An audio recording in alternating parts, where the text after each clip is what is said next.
la clase teórica de hoy. El tema que vamos a abordar es enfermedades autoinmunes.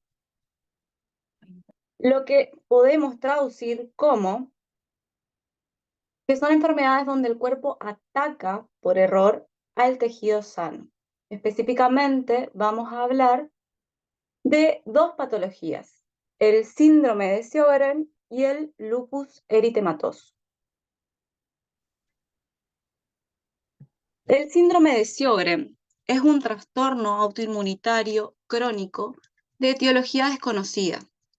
Se caracteriza por la infiltración linfoplasmocitaria de las glándulas exócrinas con destrucción epitelial, provocando un síndrome seco que se manifiesta por sequedad oral y ocular. Afecta principalmente a glándulas de secreción externa, lagrimales y salivales. También afecta a articulaciones, músculos y otros órganos. Su etiología es desconocida, pero los factores postulados son los genéticos y los ambientales. El síndrome ocurre con mayor frecuencia en mujeres de 40 a 50 años, aunque puede iniciarse a cualquier edad.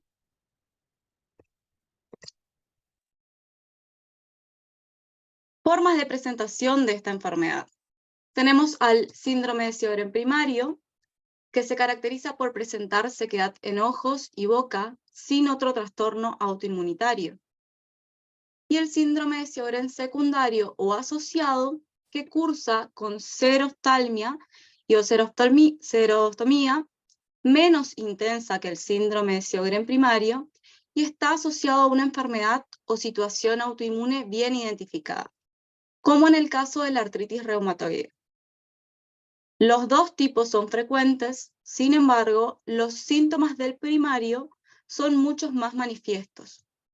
En el secundario predominan síntomas de la enfermedad asociada, quedando en un segundo plano los propios de este síndrome.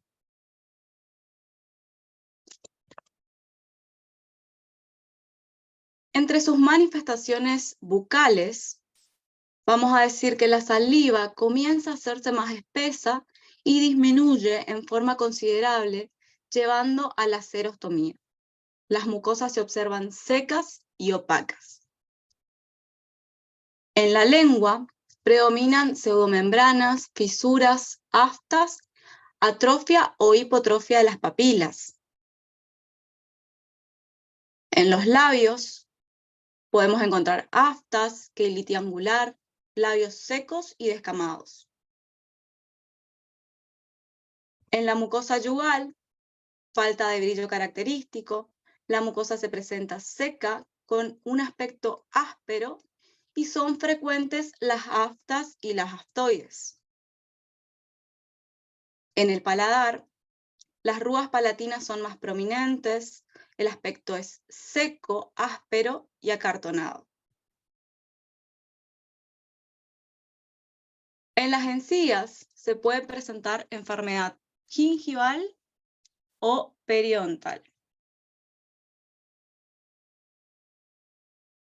Entonces, generalizando, podemos decir que son frecuentes las quelitis angulares, las aftas, fisuras en lengua y mucosa yugal, como así también erosiones que generan ardor y dolor. El paciente refiere dificultad para la masticación, para la deglución y fonación. Recuerden que la saliva es fundamental para todas estas funciones. Puede haber tos seca, disfonía. Se produce también el desarrollo de caries de progresión rápida. La glándula parótida puede estar dolorida o tumefacta. Puede manifestarse con pérdida de los sentidos del gusto y del olfato y suele expresar la necesidad de tomar agua a cada rato, con frecuencia. Al indagar acerca de las posibles causas de xerostomía, debemos preguntar al paciente sobre otras patologías, como ser la diabetes.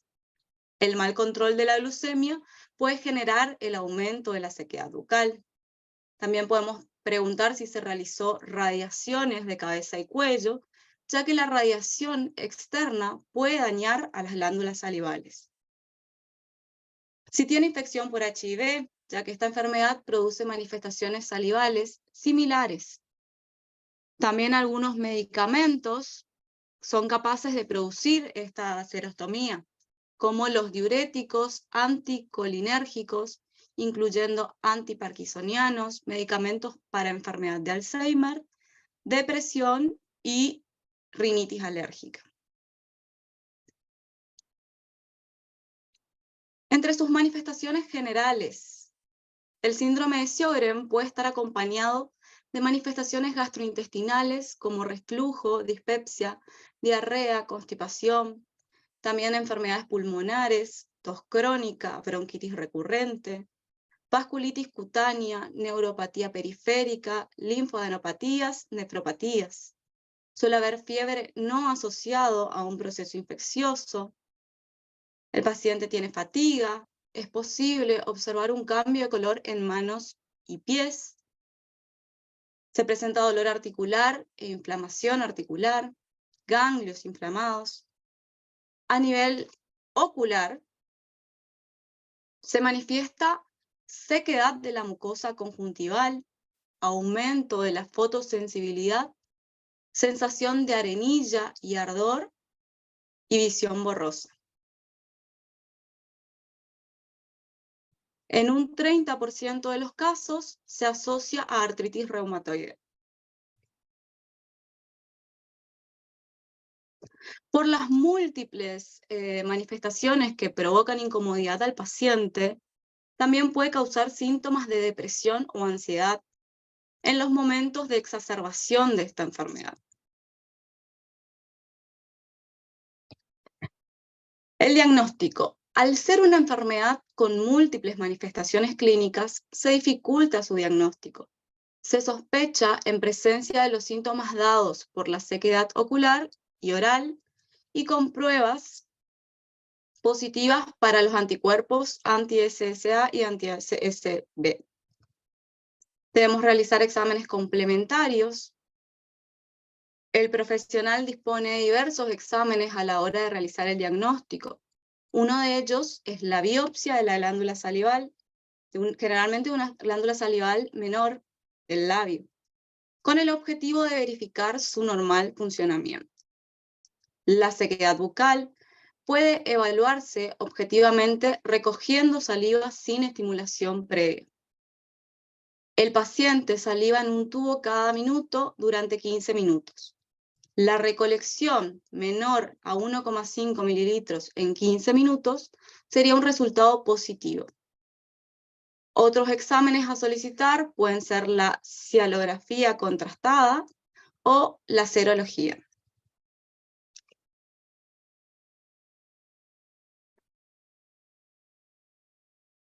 El tratamiento.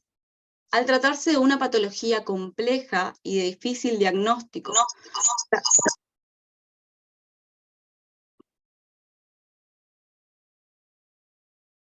hola, bueno, decíamos de que es de difícil diagnóstico, ¿sí? Por las grandes cantidades de manifestaciones que ésta tiene, es imprescindible que el tratamiento esté a cargo de un equipo multidisciplinario, formado por un médico clínico, un reumatólogo, un inmunólogo, un oftalmólogo, el dermatólogo, el odontólogo y el psicólogo. Por esto que decíamos que puede afectar mucho a nivel psicológico también al paciente la incomodidad de sus manifestaciones. El tratamiento busca el alivio de los síntomas y la limitación del daño producido por este complejo seco dado por la serostomía y la seroftalmia. Se trata generalmente con la sustitución de líquidos como lágrimas, saliva artificial, tantas veces como sea necesario. Debemos evitar medicamentos que aumenten la hipofunción lagrimal y salival, como ser diuréticos, antihipertensivos, antidepresivos, antihistamínicos y decongestivos.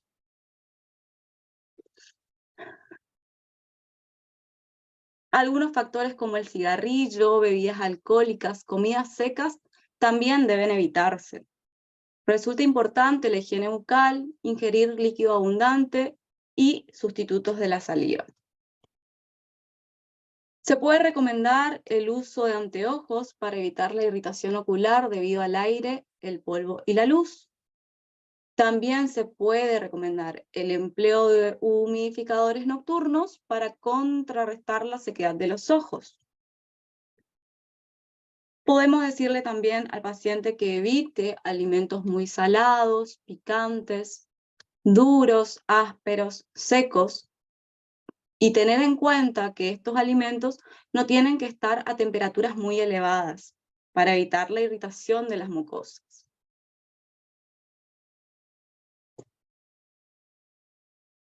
Bueno, ¿cuál es la conducta terapéutica del odontólogo?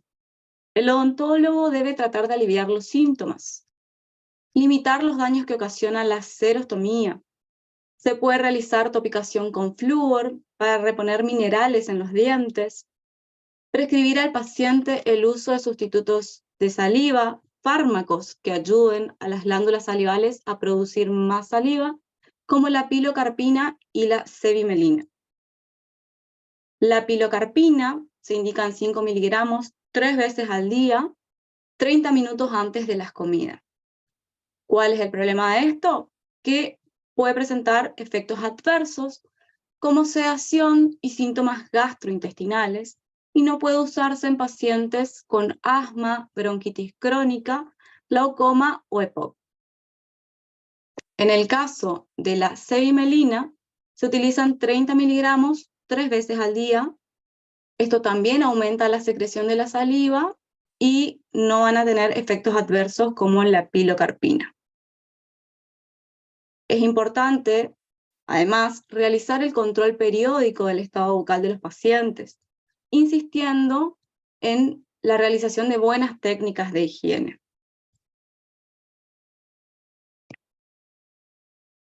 El pronóstico de esta enfermedad: la mayoría de los pacientes con síndrome de Sjögren pueden realizar una vida normal, tanto en el trabajo como en la vida social.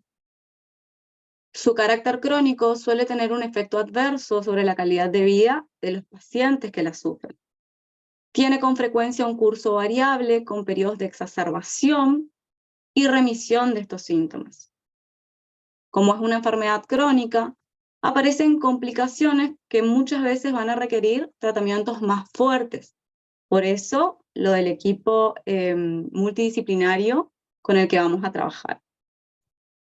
El pronóstico va a estar condicionado por las enfermedades asociadas y por la posible aparición de procesos linfoproliferativos. Pero esto no reduce la esperanza de vida. ¿Alguien tiene alguna pregunta acerca de este tema?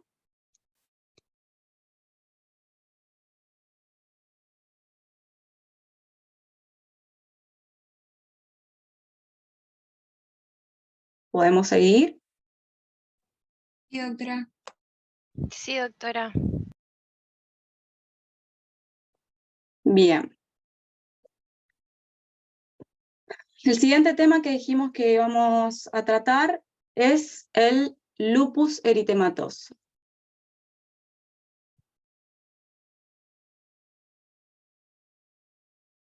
El lupus eritematoso es una enfermedad autoinmune del tejido conectivo, multifactorial, crónica y de causa desconocida.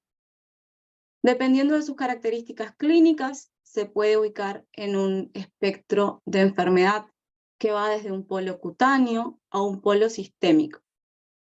El polo cutáneo se limita a la piel y mucosas, generalmente bucal, nasal, genital y conjuntiva.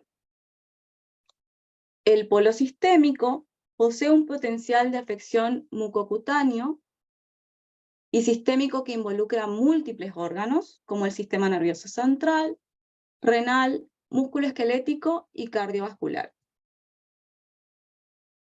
A lo largo de todo el espectro se pueden encontrar diferentes tipos de lesiones en la mucosa. La etiología exacta es desconocida, sin embargo existen factores que pueden favorecer su aparición o que están involucrados en su patogénesis, como alteraciones genéticas, las cuales han quedado establecidas a través de estudios familiares, factores inmunológicos evidentes por la hiperactividad celular y humoral. También están los factores ambientales, como las radiaciones ultravioleta, que pueden desencadenar lesiones cutáneas, sistémicas o activar a la enfermedad. Esta enfermedad tiene predilección en el género femenino. La edad de inicio de la enfermedad puede variar entre los 2 y 90 años. Sin embargo, las décadas más afectadas son la tercera y quinta década de vida. La frecuencia de afectación de la mucosa bucal se ubica entre un 20 y un 25% de los casos para los pacientes con el tipo cutáneo, y en un 50% de los casos para aquellos con el de tipo sistémico.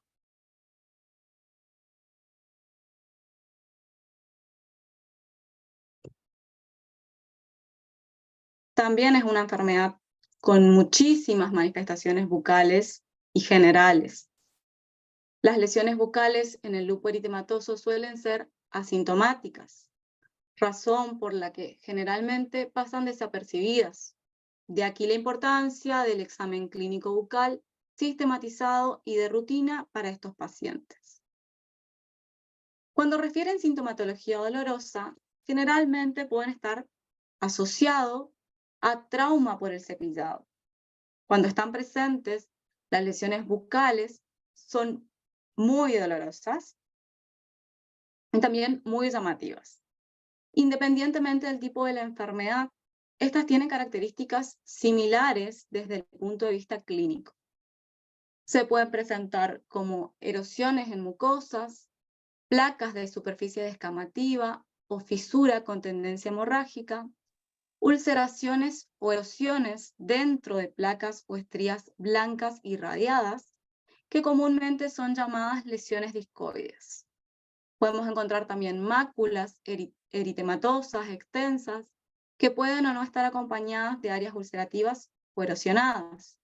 Y en un mismo paciente podríamos encontrar la expresión de todas estas lesiones combinadas.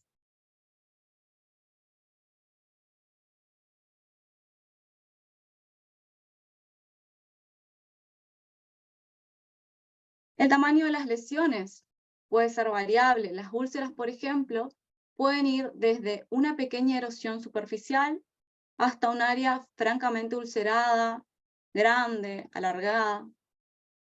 Las diferentes formas clínicas parecen tener predilección por algunas zonas anatómicas.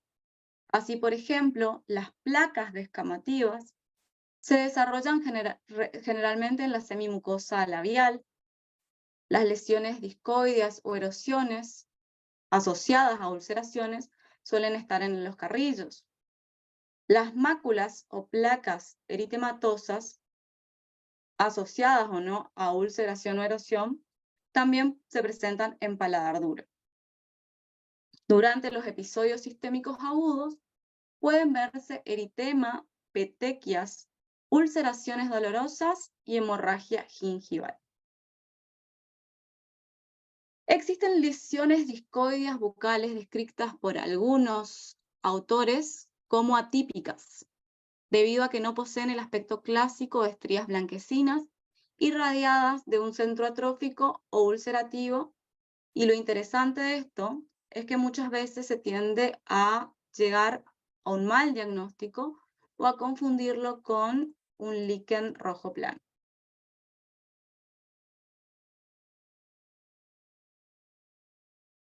Las lesiones bucales del lupus eritematoso pueden presentarse como primera manifestación de la enfermedad.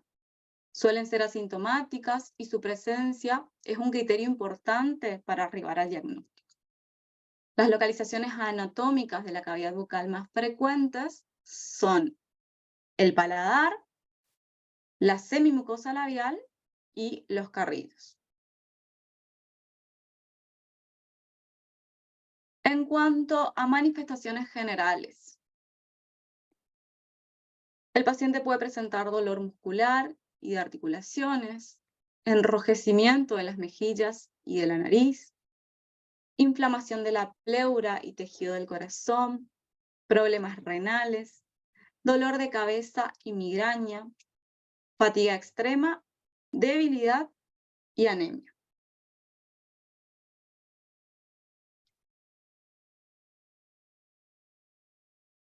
Como estudios complementarios se puede realizar el estudio histopatológico y la inmunofluorescencia directa, que representa un elemento de ayuda para establecer el diagnóstico. El diagnóstico se basa en la existencia de 4 o más de las manifestaciones clínicas. ¿Para qué se me fue acá? El diagnóstico se basa en la existencia de 4 o más de las manifestaciones clínicas mencionadas con anterioridad y ante la sospecha se debe derivar a un reumatólogo.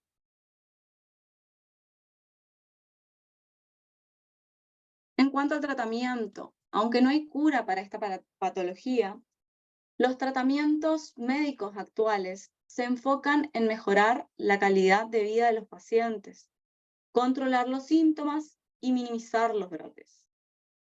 Esto incluye cambios en el estilo de vida, como incorporar una dieta saludable, protegerse del sol. También se pueden indicar antiinflamatorios y esteroides. El rol principal del odontólogo se basa en el alivio de los síntomas bucales. También es una patología muy compleja, que en algunos casos puede estar asociada a la anterior, ¿sí? Al síndrome de Sjögren, y debe ser tratada junto a un equipo multidisciplinario.